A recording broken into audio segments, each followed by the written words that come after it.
PW Live right now. Big Daddy. It is Wednesday morning. Good morning. Good morning to you. Good morning to you, everyone. I want you to hit like. I want you to hit share. It is Wednesday. Huh?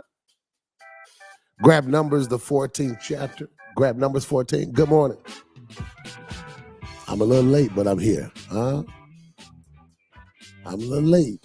Some of y'all need to throw that in the comment as your testimony. I'm late, but I'm listening.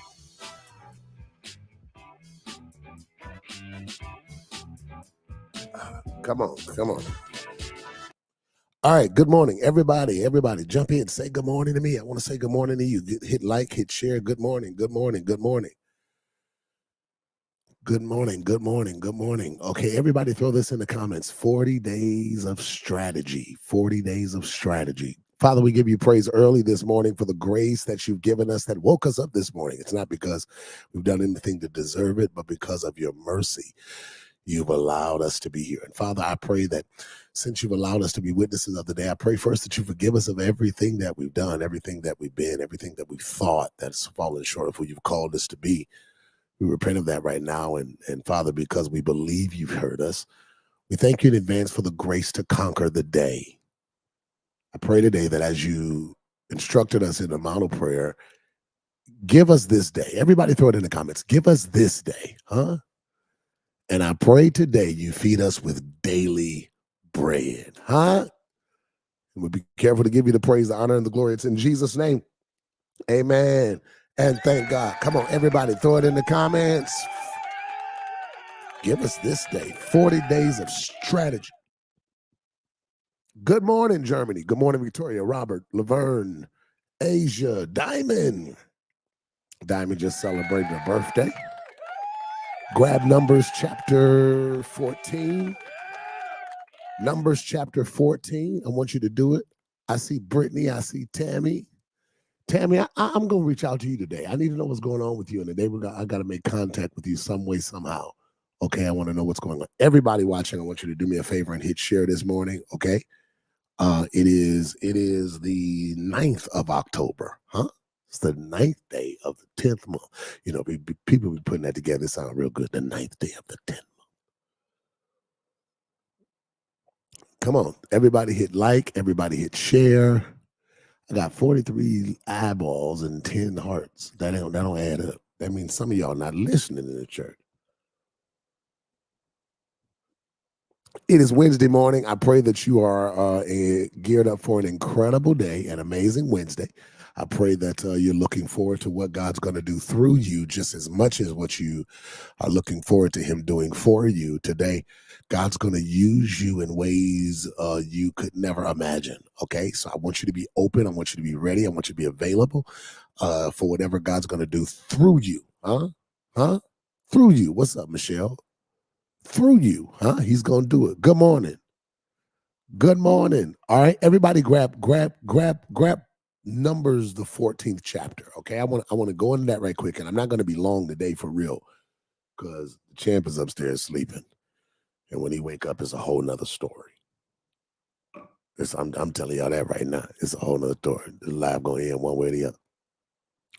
So I tried something a little different, and it might affect our revelation today. You know, I've been watching this show on Peacock called Fight Night.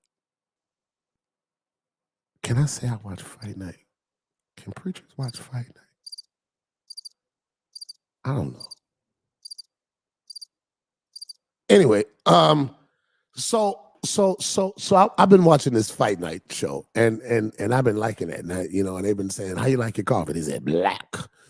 So then this morning, I don't know what came over me. Something told me to just say, "How you gonna try your coffee black?" And I just drank it. I don't know how people do this. Everybody hit the heart button if you haven't already. Okay, hit the heart button if you haven't already. If you haven't already, hit the heart button. I want you to hit like. I want you to hit share. Quite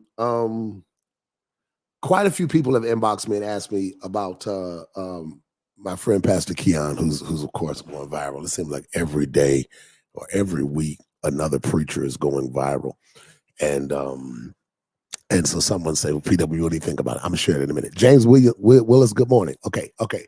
Numbers 14.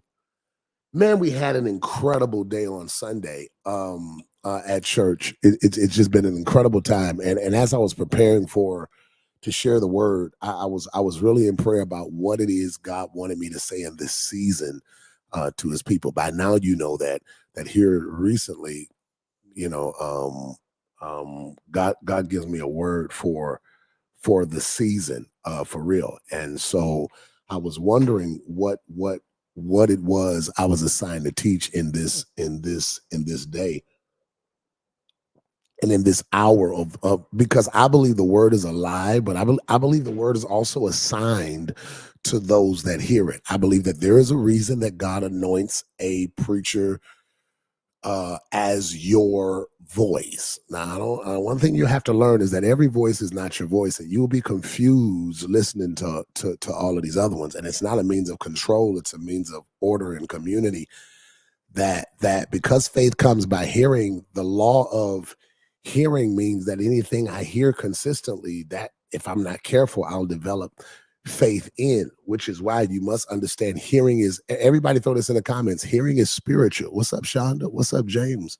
Rosalind, hearing is spiritual. Let he that hath an ear hear what the Spirit is saying to the church. So I absolutely believe that one thing about when you are serious about the word of God that you receive and that you believe, number one, I think you're very careful with who you allow to speak into your life. Everybody can't hear you, and you can't hear everybody. It's the way you're set up. Okay. Behold, he said, I'm gonna give you a pastor that's according to my heart for you, that I know can feed it to you in a way you can digest it. The difference of pastors and preachers is not, oh, he can preach, she can't preach. The truth is, I can hear them. One of my sons said that at my service a few weeks ago, and it was so powerful. He said I could hear him. And so because hearing is spiritual, you realize that you don't have, your spirit does not connect to every voice. And once your spirit has found its connection, some connections you don't play with. There's some connections you don't play with. So I believe that God gives a pastor, a shepherd, a leader, a word for that season. This is ideas for that season. Now, it ain't for everybody. People like, man, you be telling us what we need to do with our churches, and I tell them, I ain't telling you to do nothing with your church. I'm not concerned what you do with your church. Let me tell you something. Your church can follow you off that cliff right over there, and I'm gonna sit right here and say, y'all show? All right. See, the assignment is different for us all. So they're hearing the spiritual. I hear for those assigned to me. Well, I don't like what you're saying. Well, the bigger question is why you keep listening.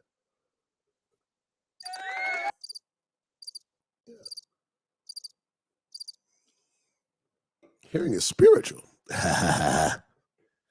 Here's a good question for everybody to ask in the comments. Throw this in there. Y'all ain't gonna like this. Throw this in there. Why am I here? I need a dun dun dun. I need it. Hearing is spiritual. Because hearing is spiritual, that's a connection that I won't play with, because I understand that my life is in the lips of my leader. That's not control unless you're not saved. Only people that don't understand it are people that ain't saved. The only people who don't know how to handle me are people that aren't called to me. The bigger question is, why do I keep explaining myself? Come on. I'm trying to get you to. I'm trying to get you to understand how this operates. There is the more mature you are in your walk with God, the less you're confused by a whole bunch of preachers anyway, because you ain't listening to them. People keep calling. I'm telling you, they inbound. What do you think about Pastor Keon? I ain't thought nothing about Pastor Keon. Y'all know my response. What you think, I don't think. What you feel, I don't feel.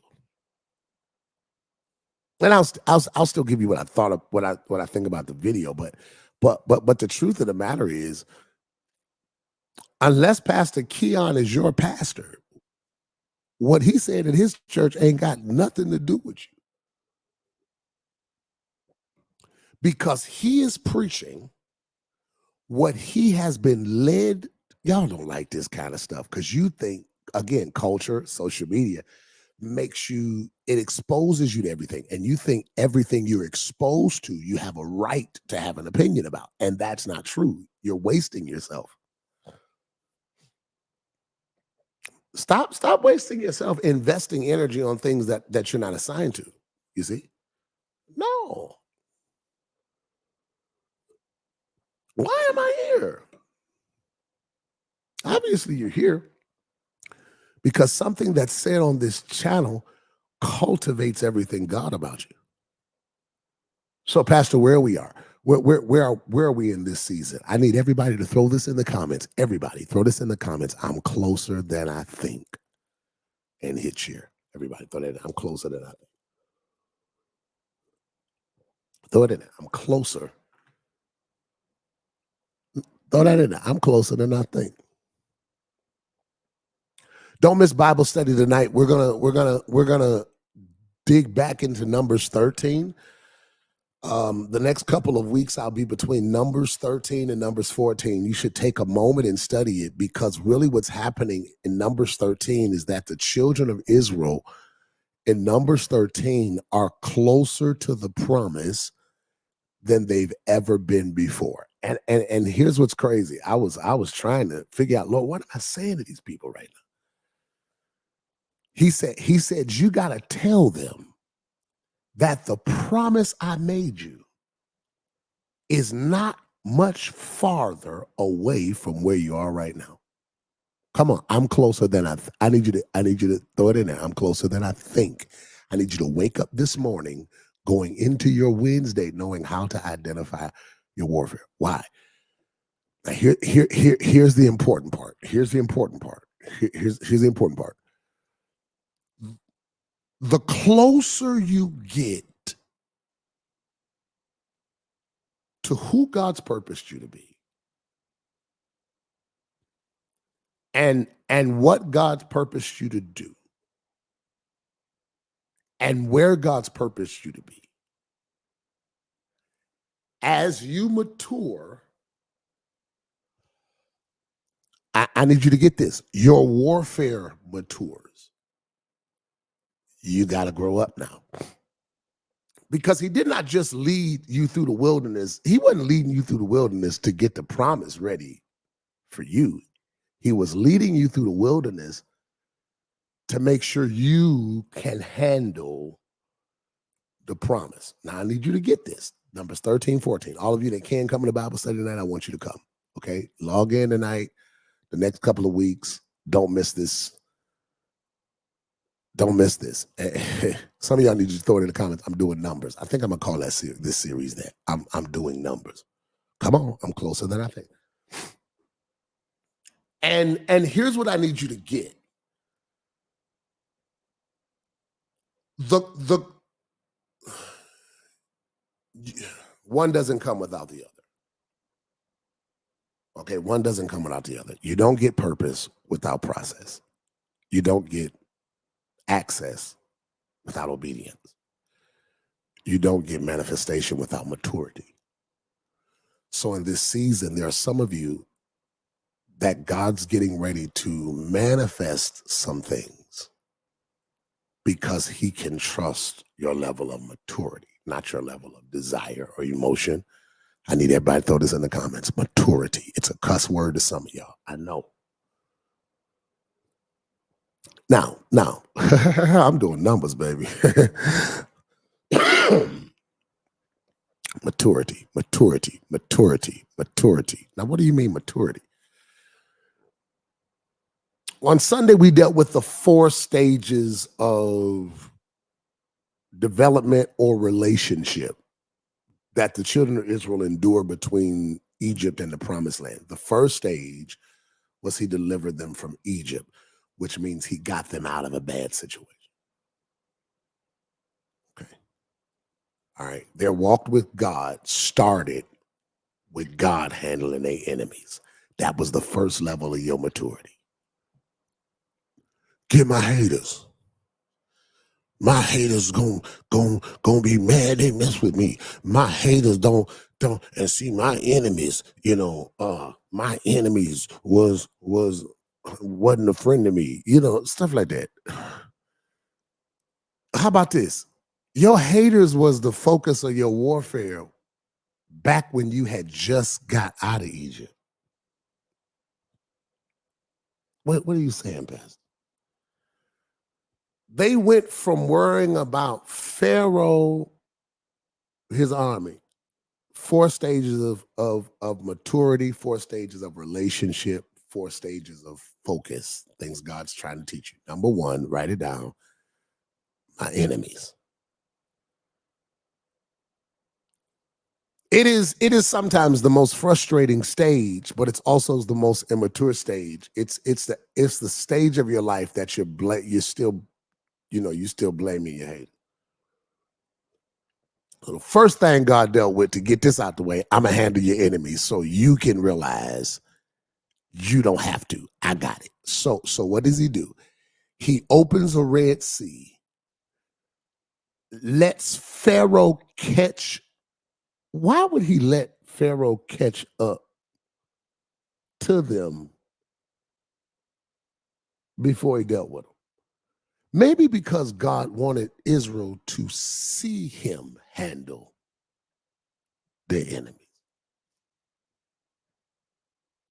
As long as your prayer life, as long as your frustration, as long as your warfare is about your enemies, that's still the first level of relationship when you still complaining about other people. Don't forget, we wrestle not against flesh and blood.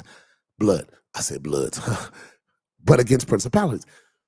Okay, throw this in the comments. People versus principalities. In the early stages of your maturity and in the early stages of your journey, your frustration came from people. You didn't know no better. You let these people get to you. You let these people get under your skin. And so now in your immaturity, you oftentimes get focused on the people. You start getting mad at the people. You start hating the people. You start wanting the people to get what they deserve. And you forget that we don't wrestle against people. We're wrestling against principalities. It's going to mess some of y'all up. How about it will be easier for you to forgive the person if you accepted the fact it was a principality? Y'all don't like this kind of stuff. Okay. I'm trying to get you. As long as your enemy is people, you're still on the first level of relationship. You mean God still got to prove stuff about people to you? My enemies. I'm unblocking all my enemies. I want them to have a front row seat to my happiness. I don't care where you sit. See, as long as you want them to see, they still got hold of you. That's a stronghold. Don't be Pharaoh. I need everybody to throw this in the comments. Let them people go. Let them go. You don't know what they did to me. It don't matter what they did to you. You don't know what you're doing to yourself. Let them go. It's making your heart hard.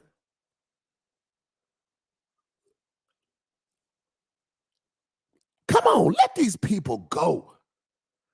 You being so mad at what your cousin did to you, and you don't even realize that wasn't even your cousin. Read Luke 22. When the devil entered Judas long enough to get him to do a deal to betray Jesus, and then the moment he's done the deal, the same spirit that entered him left him to himself, which is what pushed him ultimately to his own suicide. He couldn't live with the grief of what he'd done after he'd overcome satanic influence. I'm trying to get you to understand that as long as your fight is personal, it's not purposeful. You are stuck at the person you keep blaming. This is some good teaching early in the morning. You're stuck at the person you keep blaming. Your life is stuck at them. What? And here's what's crazy. They don't even know. They have become your guard, and all they thought was that they was your classmate. I was your co-worker. You done made me your Jesus. Because you want my blood more than you want his. That's too much in the morning. It's only 7:35. That's way too much in the morning. That's way too much for y'all. Okay, so people is my first level of warfare. As long as God still got to prove something to me about people, I can say I love him, but I don't trust him like that. We still on the first level. Then after they manage the people, the next level of warfare is they now have to manage themselves. Wait. Should be manage themselves. So now after God delivers them from people, some of the people you couldn't stand, some of the people you thought you couldn't live without. Either way, he delivered you from people because they all were Egyptians. Okay? So now God delivers you, but when he delivers you, he does not deliver me to a developed place. He delivers me to the next stage of development. The wow. Okay, write it down. Number one was the people. Number two is the wild. Number one is the people. Number two is the wild. Number one is the people. Number two is the wild. You're in the wilderness. Why am I in the wilderness? Because now God has to cultivate my authority by revealing to me my true identity. And he only reveals the truth of my identity in the wild. You know, we saw Jesus born in the manger, and then we saw him from the time he was born to the time he was 12. After he's 12, he disappears. Y'all not gonna be able to take this. After he was 12, he disappears for years. He does not reappear until he's 30. 12 years old, we see him in the temple with the teachers. Then he disappears and reemerges at 30. Can anybody tell me where Jesus was for 18 years?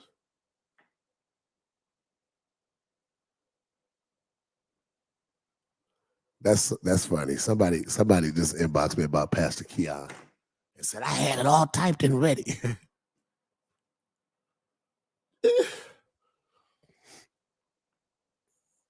We saw him from the time he was born to the time he was 12, and then he disappears and reemerges at the age of 30. Where was he for 18 years? Diamond, you got it. He was in the wild, baby.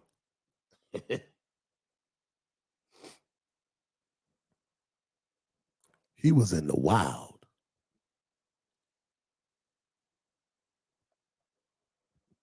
Uh-oh. Don't miss Bible study tonight. I think tonight at Bible study, it's a good a good season to deal with a level of your maturity that just feels wow. Nobody wants to talk about the fact that the only time people thought Jesus was lost was when he was studying for himself.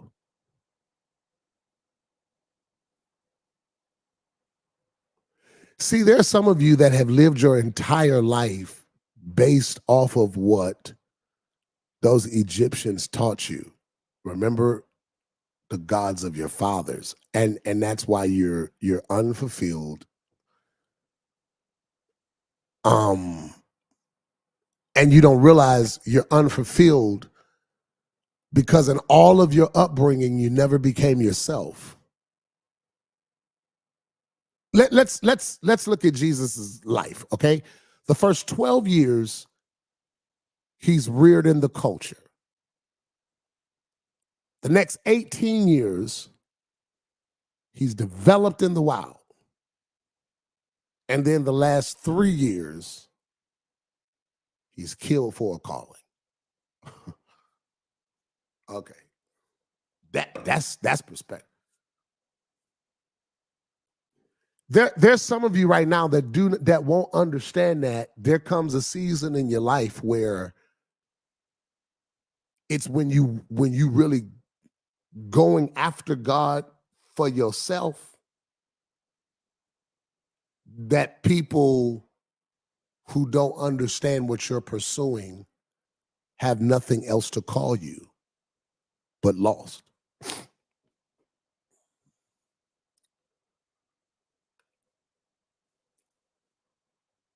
Lost where? Out in the wild. Okay. That's too much for y'all this morning. Clap your hands. That's enough. Now that's enough. Now that's enough. Get lost. Everybody throw that in the comments. Get lost. There's some of you right now that are in the wildest season of your life, but it's the wildest but most peaceful. Because I'm lost and found. That's too much in the morning. That's too much. That's too much. There's some of y'all on this live that's like, I'm lost. I know. Because you're found.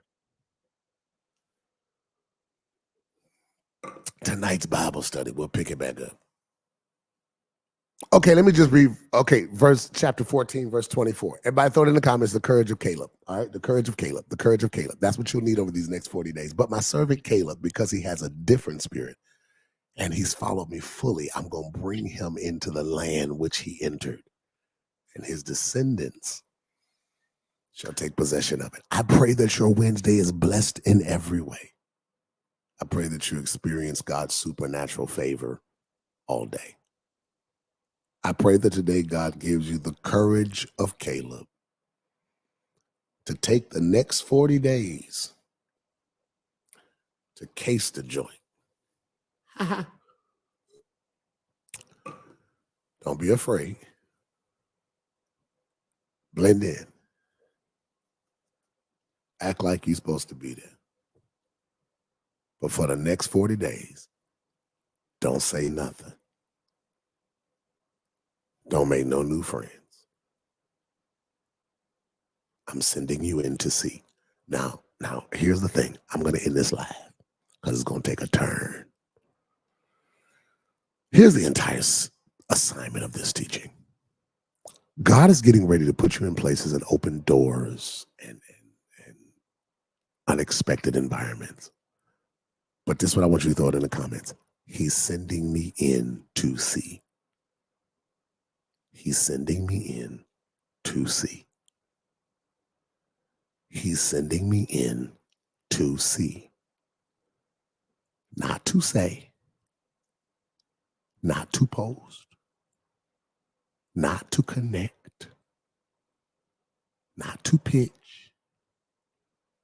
Not to introduce yourself. The next 40 days, you really have to move inside. I promise you, tonight I'm going to teach that. Get lost. The only time they called Jesus lost was when he started searching the scriptures for himself. There is a wild season attached to you.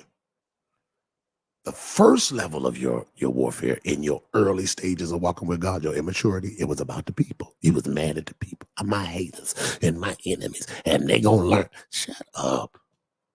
That's first stage foolishness. But now you on the level. That second stage is the wild stage. when God sends you into the wild so that he can teach you who he is and then teach you who you are, it only happens in a wild place. The next 40 days, God is sending you in to see. Those of you that did not plant that seed of $40, the information is on the screen. I want you to quickly, those of you that are doing it, I want you to quickly get that seed for the next 40 days. Really, 40 days of silence and strategy. Over the next 40 days, you're going to get some unusual calls, some unusual access, some unusual opportunities. You're going to be in spaces saying, how I get in here? Why am I in here? Don't say nothing. Those of you that are giving the information on the screen, if you're giving me a Cash App, you can send it to New Life Anywhere or PW Live. If you're texting to give, text NL Give to 84576. Don't you open your mouth.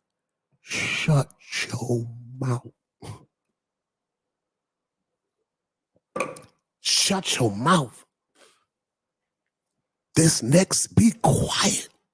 I would say tell you be quiet in the comments, but some of y'all need a God to yell at you. Throw it in there. Shut your mouth. Shh. If I say shut up, they're going. What you think about Pastor Keon? I think it's dangerous teaching. I think it's dangerous teaching because unless you're a member of his church, it has nothing to do with you. We are in a day, let me throw this out here. We're in a day where people don't listen to preachers to hear, they listen to preachers to disagree. Every day you get bloggers that pull sermons aside and just this clip, what y'all think? And then you wouldn't even have thought if you didn't click the link. It's real clickbait. It has nothing to do with you. I think Pastor Keon's teaching was dangerous because it's different. I won't even say different I say different from the culture. So I think it's dangerous because I think it's dangerous because it's principle teaching, and again, he's talking to his church.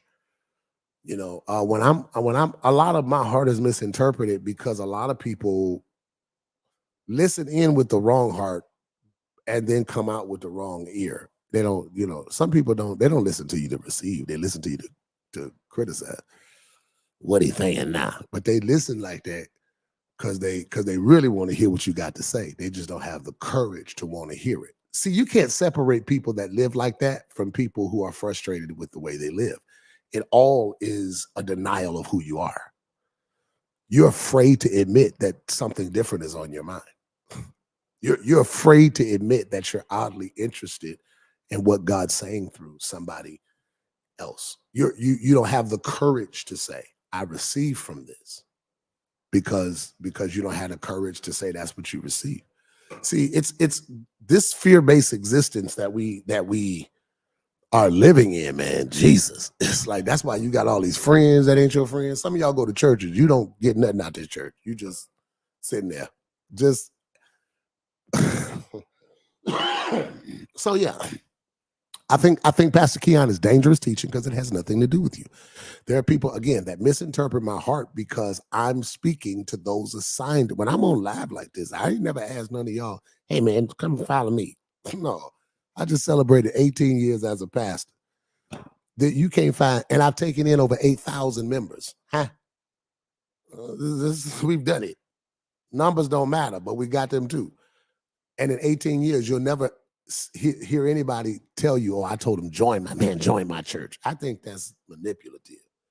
I think them church games. I think when God anoints you as a pastor, you ought to open your mouth and cry loud. And there are lives assigned to your voice. And I think what happens is people that are sincerely assigned to you are not attracted to your ministry. They're attracted to your voice. Because the ministry will always change. And some people will always change with the ministry. But then there are about 12 that will always respond to your voice. 12 is enough for me. It's how many Jesus had to change the world. Make sense? So yeah, I think a lot of people don't have enough courage to say, why are you listening? Why are you listening? Why are you here?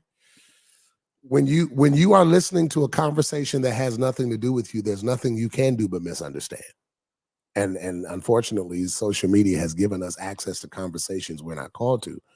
So we're only left with the criticism, and that does nothing for any of us. So I'm praying for Pastor Keon. I'm praying for him. I'm praying for whatever his heart meant to say. And I know what that's like as a pastor. You're trying to preach. Y'all act like these is angels preaching. We up there preaching. Sometimes we misspeak. Sometimes our thoughts can run together. Sometimes you can get frustrated in the middle of trying to prove a point or make a point. It's a lot that goes. There's human error even in godly things. And that's why y'all got to stop. You got to stop. Some of these bloggers get on my nerves sitting in the basement being great. Don't nobody go get a haircut. I saw a blogger saying we need to exegete this text. No, nigga, we need to exegete this hairline. I'm looking at these. All right. Goodbye. I'm expecting the harvest. It's going right. I see y'all this hairline just off for us. PW Live right now.